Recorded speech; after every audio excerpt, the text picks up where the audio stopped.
గురూజీ, ఈ రోజు యొక్క విశిష్టత మరింత తెలియజేయగలరా? ఇవన్నీ అయిన తర్వాత రోజు సాయంత్రం అందరూ వెళ్ళి ఏం చేస్తారు చెప్పండి? దేవాలయం దగ్గరికి లేదా ఊరంతా ఒకరు చేరుతారనమాట. అక్కడికి ఒక బ్రాహ్మణి పిలిపించి మకర సంక్రాంతి ఫలం చెప్పండి అని అడుగుతారు. ఆ బ్రాహ్మణుడు అప్పుడు తెలియచేస్తారు. కానీ ఈరోజు మనం అది వినాలి. అది వింటే ఈ సంవత్సరంలో మనకి ఎలాంటి కర్మాలు పాపాలు రాకుండా మనం కాపాడుతుంది, మనము ఉండొచ్చు అనే దాన్ని తెలియజేస్తుంది. అందుకే ఈరోజు ఇప్పుడు మకర సంక్రాంతి ఫలం ఎలా ఉంటుందో చూసుకుందాం. ఈరోజు విశేషంగా వత్సంవత్సరే పుష్య శుక్లపక్షో, చూడండి, అంటే పుష్యమాసంలో శుక్లపక్షంలో ఈరోజు ప్రారంభమైంది.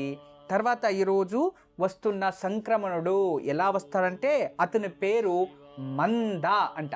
అంటే సంక్రమణ పేరు మంద అనేది ఉంటుంది. ఇతను పురుషుడు.